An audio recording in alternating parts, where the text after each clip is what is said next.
নীলাঞ্জনা, আমরা জানি 9ই আগস্ট আরজি করের ঘটনা সামনে আসার পর থেকে গোটা দেশ রাজ্য এমনকি বিদেশেও একটাই কথা একটাই দাবি উঠেছিল, জাস্টিস ফর আরজি কর।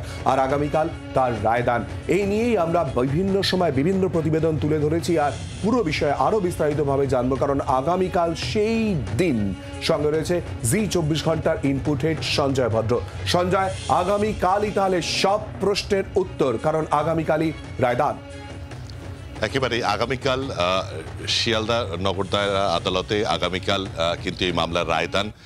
দুপুর 2:30টার সময় যিনি জাজ সাহেব রয়েছেন সে অনির্বাণ দাস, তিনি তার রায় শোনাবেন। আমরা জানি যে গত 9ই আগস্ট এই ঘটনা ঘটেছিল এবং তারপরে 10 তারিখে এই মামলায় প্রথম গ্রেপ্তারি কলকাতা পুলিশ করেছিল এক সিভিক ভলেন্টিয়ার সঞ্জয় রায়কে, এবং পরবর্তীকালে 13ই আগস্ট কলকাতা হাইকোর্টের নির্দেশে পুরো মামলার তদন্ত ভার কিন্তু চলে যায় সিবিআইয়ের হাতে, এবং 14 তারিখ থেকে সিবিআই ফিজিক্যালি এই মামলার তদন্ত শুরু করে। এবং তারপরে তারা অক্টোবর মাসে মামলার তারা চার্জশিট পেশ করেছিলেন এবং তৎকালীন তারা চার্জশিট পেশ করেছেন সঞ্জয় রায়ের বিরুদ্ধে।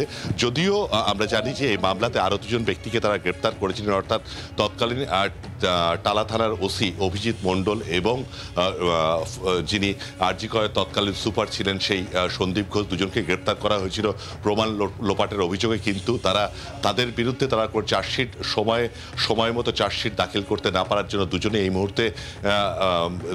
এই মুহূর্তে বেলে বাইরে রয়েছেন। তারা এই মুহূর্তে বেলে বাইরে রয়েছেন।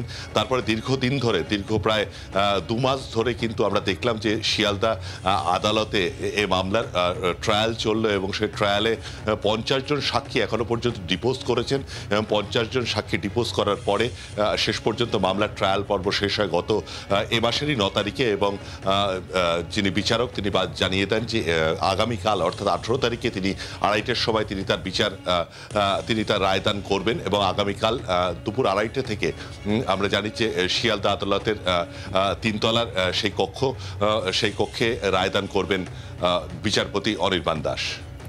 সঞ্জয়, এই জায়গা থেকে তথ্য প্রমাণ লোপাটের অভিযোগে আমরা দেখেছি যে সন্দীপ ঘোষ এবং টালা থানার তৎকালীন ওসি অভিজিৎ মণ্ডল তাদেরকে গ্রেফতার করা হয়, চার্জশিট দিতে না পারায় এখন তারা জামিনে মুক্ত। তথ্য প্রমাণ অত্যন্ত গুরুত্বপূর্ণ এক্ষেত্রে, কারণ এটা নিয়েই বারবার করে প্রশ্ন উঠেছে। এই সঞ্জয় রায়, তার বিরুদ্ধে কি ধরনের তথ্য প্রমাণ তাহলে সিবিআইয়ের হাতে এসেছে, কি জানা যাচ্ছে এই বিষয়ে? দেখো, সঞ্জয় রায়ের ক্ষেত্রে যিনি অভিযুক্ত এবং যার বিরুদ্ধে ট্রায়াল হলো এবং ট্রায়াল কনক্লুড করা হয়েছে গত 9 তারিখে এবং আগামীকাল সেই মামলার রায়দান রয়েছে। সঞ্জয় রায়কে মুখ্য অভিযুক্ত হিসেবে কিন্তু চিহ্নিত করেছে সিবিআই তাদের চার্জশিটে। এবং সঞ্জয় রায়ের বিরুদ্ধে যে তথ্য প্রমাণের কথা তুমি বলছো, 2 ধরনের তথ্য প্রমাণ, প্রাথমিকভাবে 2 ধরনের তথ্য প্রমাণ রয়েছে। একটি হলো সায়েন্টিফিক এভিডেন্স আর একটি হলো ডিজিটাল এভিডেন্স। সায়েন্টিফিক এবং ডিজিটাল এভিডেন্স ছাড়াও সার্কামস্ট্যান্সিয়াল এভিডেন্সও রয়েছে, সেগুলো পরের কথা। কিন্তু দুটি বিষয় খুব ক্লিনচিং বলা যেতে পারে।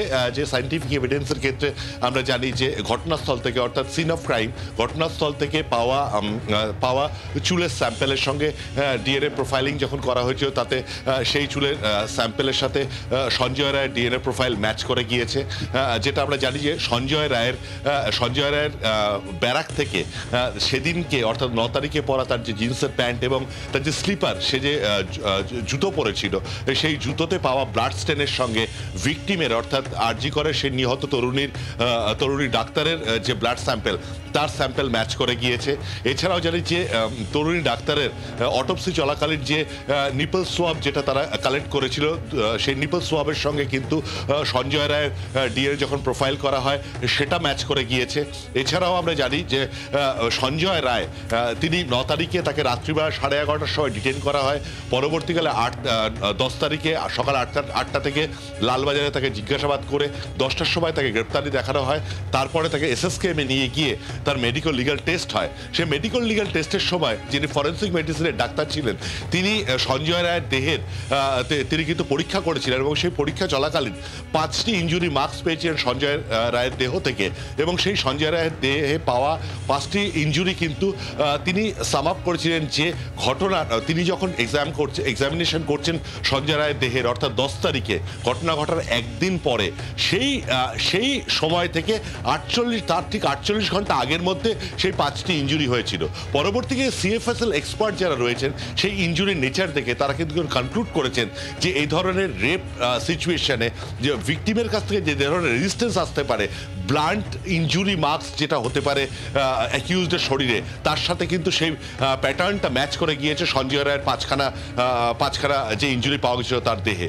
এছাড়াও ডিজিটাল এভিডেন্স বলতে গেলে দুটি প্রাথমিকভাবে মুখ্য ডিজিটাল এভিডেন্স পাওয়া গিয়েছিল। এক, ঘটনাস্থল থেকে অর্থাৎ সিন অফ ক্রাইম থেকে একটি হেডফোনের গিয়ার পাওয়া যায়। সেই হেডফোনের গিয়ারের যে ব্লুটুথটাকে অন করে সঞ্জয় রায়ের কাছ থেকে যে সিজ করা মোবাইল ফোন, তার সাথে যখনই সেটা সিন অফ ক্রাইম থেকে পাওয়া ব্লুটুথটাকে যখন অ্যাক্টিভেট করা হয়, তখন সেটা কিন্তু পেয়ারিং হয়ে গিয়েছিল সঞ্জয় রায়ের মোবাইলের সঙ্গে। অর্থাৎ স্পষ্টতই বোঝা যায় সঞ্জয় রায়ের মোবাইলের ইউজ করা ব্লুটুথই যে ব্লুটুথ যেটা ব্যবহার করছিল সেটাই সিন অফ ক্রাইম থেকে পাওয়া যায়। এছাড়াও ঘটনাস্থলে Sanjay Roy according to CCTV footage যে ডিজিটাল এভিডেন্স রয়েছে, 4:03 নাগাদ তিনি 3rd ফ্লোরের করিডোরে, যেখানে যে সেমিনার রুমে প্লেস অফ অকারেন্স ছিল, সেখানে তাকে ঢুকতে দেখা যায়। 4:31 ভোরবেলায় তাকে বেরিয়ে আসতে দেখা যায়। এই 28 মিনিটের যে ব্যবধানে তিনি ভেতরে ছিলেন এবং তিনি এই দুষ্কর্মটি করেছেন বলে সিবিআইয়ের পক্ষ থেকে জানানো হয়েছে। সেই সময়কার তার মোবাইল ফোনের যে টাওয়ার লোকেশন, সেটাও কিন্তু ওখানে ওই ঘটনাস্থলের সঙ্গে মিলে যাচ্ছে। এই ডিজিটাল এভিডেন্সও কিন্তু পাওয়া গিয়েছে। সঞ্জয়, ঠিক এখানেই প্রশ্ন, অনেক ক্ষেত্রেই একটা বিষয় উঠে এসেছিল, দাবি প্রশ্ন জোরালোভাবে উঠে এসেছিল, এক নয় একাধিক লোক ছিল। আরজি করে ধর্ষণ করে খুনের ঘটনা এখনো পর্যন্ত কলকাতা পুলিশের তরফ থেকে যা গ্রেফতারি হয়েছিল অর্থাৎ সঞ্জয় রায়, সেই কিন্তু রয়ে গেল। তাহলে এই প্রশ্নের উত্তর সামনে আসতে চলেছে আগামীকাল অত্যন্ত গুরুত্বপূর্ণ দিনে। একেবারেই তা বলা যেতে পারে, কারণ প্রথম দিক থেকে আমরা নানা থিওরি শুনেছিলাম। বেসিক্যালি কিছু সিনিয়র ডাক্তার, 2-3 জন সিনিয়র ডাক্তার, এবং পরবর্তীকালে সোশ্যাল মিডিয়া কিছু ন্যারেটিভ তৈরি হয়েছিল যে যিনি তরুণী ডাক্তার, যিনি ভিকটিম ডাক্তার, সেই ভিকটিম ডাক্তারের তার পেলভিক বোন ভাঙা ছিল, কিন্তু একেবারে যে অটোপসি হয়েছিল সেই অটোপসিতে কিন্তু এই ধরনের কোনো তথ্য পাওয়া যায়নি। ফলে সে জায়গাটি, এবং তারা বলেছিলেন যে কি ধরনের ফোর্স অ্যাপ্লাই করা হয়েছে যে পেলভিক বোন ভেঙে গিয়েছিল, সেটা একেবারেই তথ্য সঠিক নয়। এটা কারো একটা আন্দাজ ছিল, যে অ্যাজাম্পশনটা তারা ভাসিয়ে দিয়েছিলেন। এছাড়াও একটি তথ্য সোশ্যাল মিডিয়ার মাধ্যমে প্রায় বলা যেতে পারে বহুল প্রচলিত হয়ে গেছিল, যে ভিকটিমের শরীর থেকে প্রায় 150 গ্রাম সিমাইনাল ফ্লুইড পাওয়া গিয়েছিল তার জেনিটালিয়া থেকে, যেটা কিন্তু পরবর্তীকালে দেখা যায় যে পোস্টমর্টম করা হয়েছে, সেই পোস্টমর্টম রিপোর্টে একেবারে সিমাইনাল ফ্লুইডের কোনো 150 গ্রাম সিমাইনাল ফ্লুইডের কোনো বিষয়বস্তুই উল্লেখ করা ছিল না, বা সেটা পাওয়া যায়নি। অর্থাৎ এক্ষেত্রে যে ডাক্তার তিনি এটা বলেছিলেন, তার কোথাও একটা ভুল হয়েছিল। ফলে এই ধরনের বেশ কিছু তথ্য উঠে এসেছিল, কিন্তু সিবিআই এখনো পর্যন্ত আমরা জানি এই মামলায় আরো 2 জন ব্যক্তিকে কিন্তু গ্রেপ্তার করেছিল, একজন সন্দীপ ঘোষ এবং আরেকজন তৎকালীন টালা থানার ওসি অভিজিৎ মণ্ডল।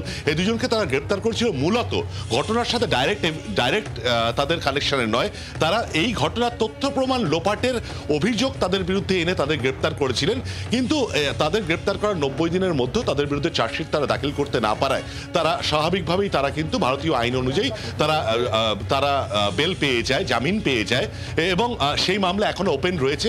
পরবর্তীকালে সিবিআই সূত্রে আমাদের যেটা খবর, তারা হয়তো পরবর্তীকালে সাপ্লিমেন্টারি চার্জশিট 2 জনের বিরুদ্ধে দিতে পারে, কিন্তু এখনো পর্যন্ত সিবিআই তদন্তে যা উঠে এসছে বা সিবিআই তদন্তকারী অফিসাররা যা বলছেন, তাতে এখনো পর্যন্ত তাদের কাছে যে তথ্য প্রমাণাদি রয়েছে বা তাদের তদন্তে যে ইঙ্গিত রয়েছে, সিন অফ ক্রাইমে তারা সঞ্জয় রায় ছাড়া অন্য কোনো ব্যক্তির উপস্থিতির ডাইরেক্ট এভিডেন্স এখনো পর্যন্ত কিন্তু তাদের কাছে, বা ক্লিনচিং এভিডেন্স তাদের কাছে কিন্তু নেই। ধন্যবাদ সঞ্জয়। কথা বললাম জি 24 ঘন্টার ইনপুট হেড সঞ্জয় ভদ্রের সঙ্গে। অপেক্ষা করতে হবে আর মাত্র কয়েক ঘন্টার জন্য আগামীকাল রায়দান আরজি করে ধর্ষণ করে খুনের ঘটনা। বাংলার আওয়াজ, বাঙালির আবেগ, জি 24 ঘন্টা।